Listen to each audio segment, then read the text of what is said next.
Good morning, students. In last class, we have discussed about the uncompensated line on open circuit voltage and current profile. Right? Today, we shall discuss regarding compensated transmission lines. There are types of compensation, that is virtual Z0, virtual theta, and compensation by sectioning. In detail, we shall read in the further classes. Okay. First, before going to the topic, what are the objectives of a compensation system? It helps produce a substantially flat voltage profile at all levels of power transmission. The main objective of compensation is to maintain the flat voltage profile. Okay, and it improves the stability by increasing the maximum transmissible power. Okay, one thing is flat voltage profile, and another objective is it improves the stability by increasing the maximum transmissible power. We can transfer the maximum power. It improves the mainly stability, and it provides an economical means for meeting the reactive power requirement for the transmission system. It provides reactive power when it is required. Okay, if we use the inductive load, automatically the reactive power requirement will be more. Okay, in during that situations, it will provide a reactive power. The main objective of compensation is stability, and it provides a flat voltage profile, and it will provide a reactive power when it is required. Okay, next, a flat voltage profile can be achieved if the effective surge impedance of the line is modified.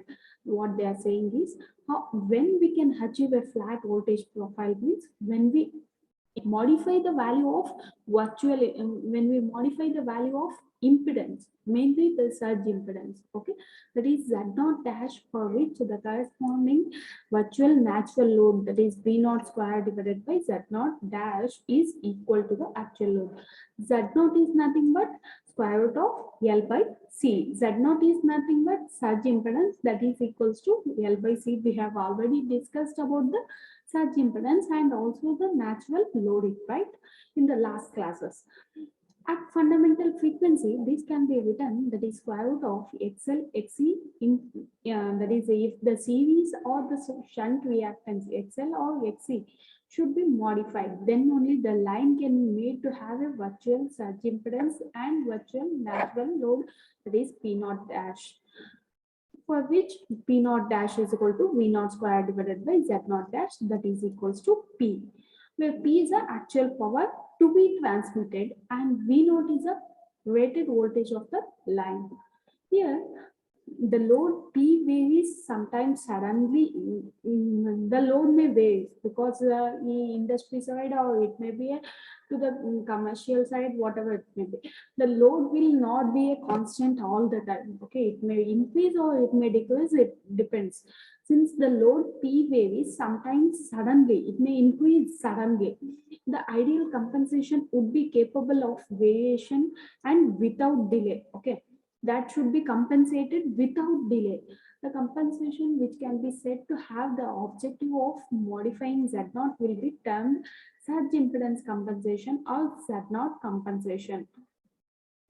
Both of the fundamental line parameters, that is Z0 and theta, that these two parameters are important for the stability. Okay, once a line is compensated in such a way as to satisfy, that is equation 1, which will achieve a flat voltage profile, Z0 dash is determined, and the only way to improve stability is to reduce the effective value of theta.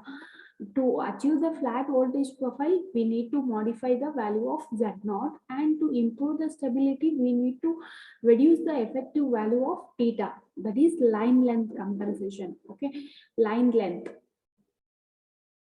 Two alternative compensation strategies have been developed to achieve this. One is to apply a series capacitor to reduce XL and thereby reduce theta value.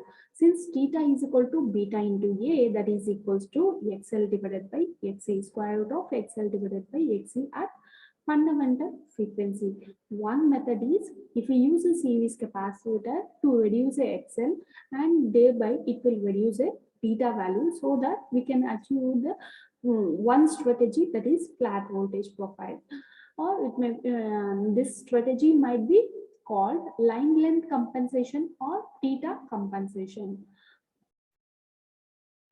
The other approach is to divide the line into shorter sections. That is what compensation by sectioning. We are not compensating whole line. Okay, for example, if we are taken the 200 kilometer, that is 200 miles. Okay, 200 miles. If you consider, we have divided for 100, for 50 miles we will compensate, and for 50 to 100 we will compensate. We will divide and we will make a compensation for particular that. Okay, the other approach is to divide the line into a shorter sections which are more or less independent of one another. This might be called a compensation by sectioning. It is achieved by connecting constant voltage compensator at intervals along the line. That is what intervals means, from starting to 50, 50 to intervals. Okay, it is a next. All three types of compensation may be used in a single phase, single transmission line. Three types of compensation can be used in a single transmission line. Next, we shall discuss about the passive compensators and active compensators. In passive compensators, what you'll get? Shunt reactors, shunt capacitors, series capacitors. These devices may be either it is permanently connected or it is switched. Okay, we cannot say. It is it may be connected permanently, and it is we can isolate that. Okay, switched, when we want we will use like that. Okay, but in their usual forms they are incapable of continuous variation. They operate by modifying the natural inductance and capacitance, and their operation is essentially static. Apart from switching, they are uncontrolled. Passive compensators are used only for surge impedance compensation. What they are saying is passive compensation is mainly used for surge impedance compensation and line length compensation. For example, if you take a shunt reactors are used to compensate for the effect of distributed line capacitance, particularly in order to limit the voltage rise on an open circuit or at a light load. Okay, the main intention of what we use a shunt reactor are used to compensate whatever the happens due to the capacitance. Due to the capacitance, it may happen, it may increase the voltage level, it may decrease the voltage level during the open circuit or a light load.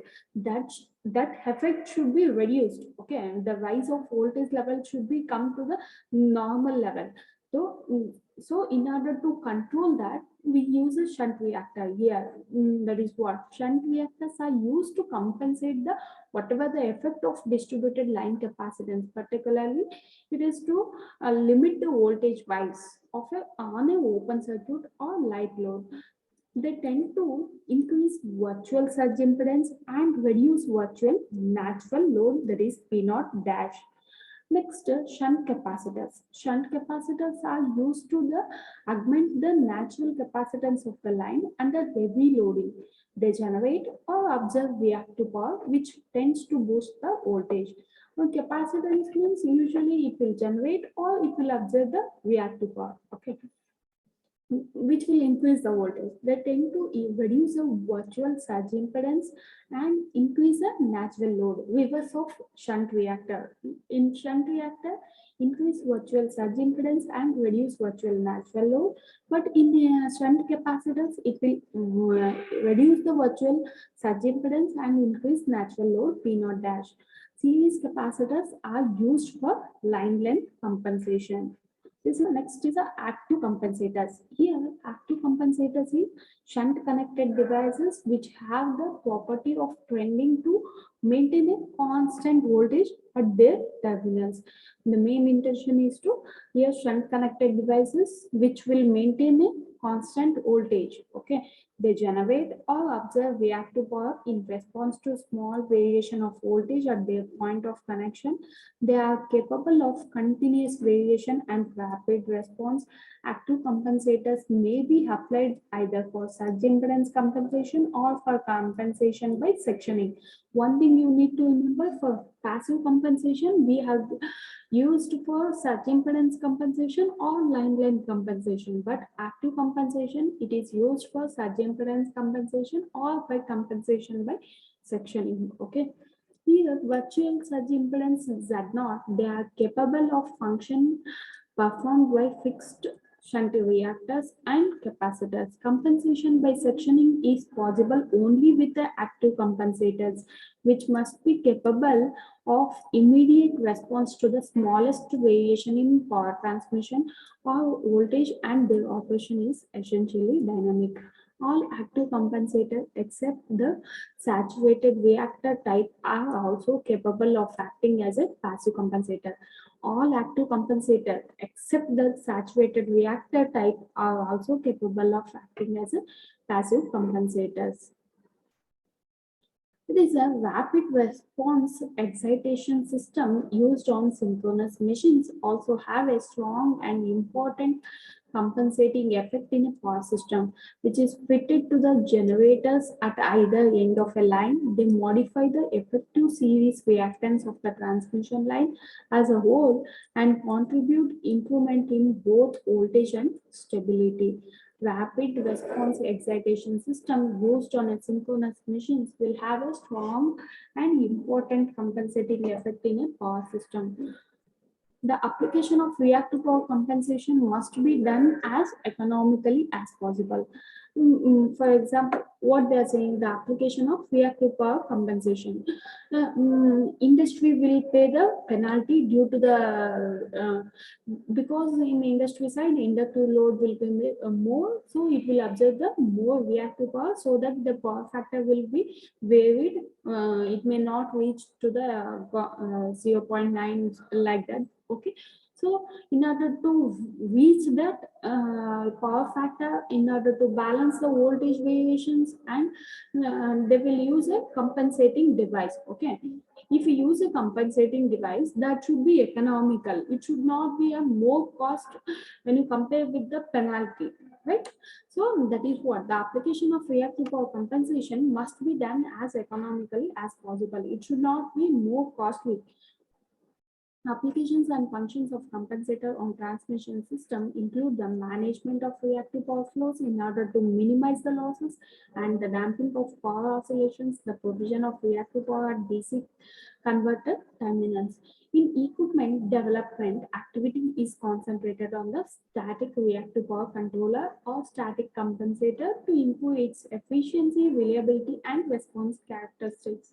If we use a compensating devices, we can maintain stability, and efficiency will be good, and the reliability we can maintain, and the operation will be in a without losses, right? We can reduce the losses.